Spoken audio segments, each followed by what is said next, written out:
يا نهار اسود. الشباه لضرب الجزاء في الاهلي. الشباه لضرب الجزاء للاهلي. طب هنعمل ايه؟ هنعمل ده الاهلي كسبان اتنين. الواد واقف بيعيط. الواد واقف بيعيط.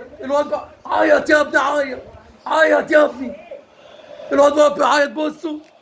الواد واقف بيعيط منكم لله. ماني اهو ضرب الجزاء. ضرب الجزاء للاهلي. ضرب الجزاء للاهلي تاني. يعني التالت جاي. طب نعمل ايه؟ نعمل ايه؟ اتفضحنا. ده ماتش الدوري. ده ماتش الدوري يا زمالك. العيال بتعيط نعمل ايه؟ ضرب الجزاء للاهلي. ضرب الجزاء للاهلي. والاهلي كسبان 2-0 يا زملكاوي. فضيحه. احنا اتفضحنا النهارده. احنا اتفضحنا. ايه اللي حصل؟ ده جمهور الزمالك كله بيبكي. جمهور الزمالك كله بيبكي.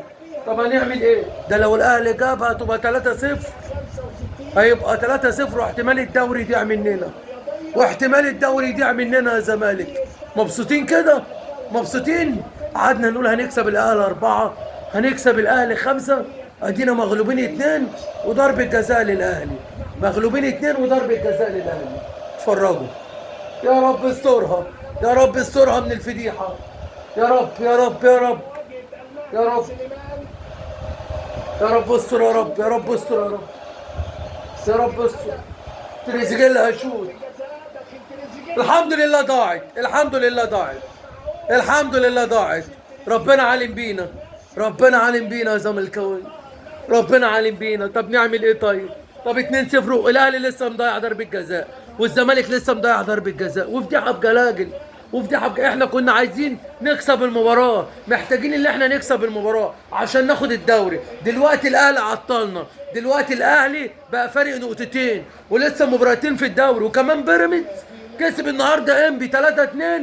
خلى بقى قد الزمالك بعد فوز الاهلي النهارده. بيراميدز بقى قد الزمالك. يعني الاهلي منه بيضيع لنا الدوري ومنه ممكن يخلينا نلعب في الكونفدراليه في اي وقت. طب العمل ايه دلوقتي يا زملكاويه؟ العمل قد ايه؟ انا اقول لك العمل ايه؟ العمل دلوقتي احنا بنلعب في الدقيقه 66 والاهلي كسبان 2-0. نحاول نرجع للمباراه. نحاول نرجع. جمهور الزمالك كله بيبكي. انا اوريكم ابني الصغير. الواد مات على نفسه من العياط. انا هوريكم الواد من بعيد. الواد بيعيط. بص الواد عامل ازاي. بص الواد عامل ازاي. بص الواد عامل ازاي. الواد قاعد يعيط. الواد قاعد يعيط والاهلي هيجيب التالت. يعني الواد قاعد يعيط ومغلوبين 2 والاهلي هيجيب التالت. يعني فضيحه الزمالك. في حسام عبد المجيد تحس اللي هو داخل الشوطه. تحس ان احنا كسبانين 3 كسبانين 4. ما يعرفش ان الزمالك خسران 2. عبد الله السعيد عمل له كده على كتفه قال له فوق يا حسام من الغيبوبه. احنا مغلوبين 2 يابا. يابا فوق. لانه هو حس ان هو داخل يشوط وهو خايف. الواد شكله هو خايف وهو داخل يشوط. طب ما كنت تشوطها انت يا عبد الله ولا انت كمان خايف؟ ولا انتوا بتيجوا قدام الاهلي وتخافوا؟ الاهلي عامل لكم رعب. ما احنا خليتونا نقول هنكسب الاهلي 3 و4 و5. جمهور الاهلي بيغني من اول المباراه.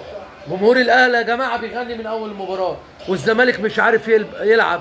الزمالك مش عارف يعود للمباراه تاني. بنلعب داخلين على الدقيقه 70 والاهلي 2-0 يا جماعه. يا رب.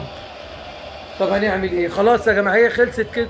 الاهلي بدل حط في دماغه اللي هو يضيع لنا الدوري يبقى هيضيع لنا الدوري. ليه؟ عشان احنا وثقنا في لعيبه رجاله وجم قدام الاهلي يا جماعه ما طلعوش رجاله. لعيبه الزمالك جم قدام الاهلي ما طلعوش رجاله واحنا كنا فاكرينهم رجاله وقد المسؤوليه وهيشرفوا نادي الزمالك. طلعوا قالوا من اسم النادي وهيضيعوا الدوري في اخر مباراتين في الدوري. في اخر مباراتين. حسب الله ونعم الوكيل.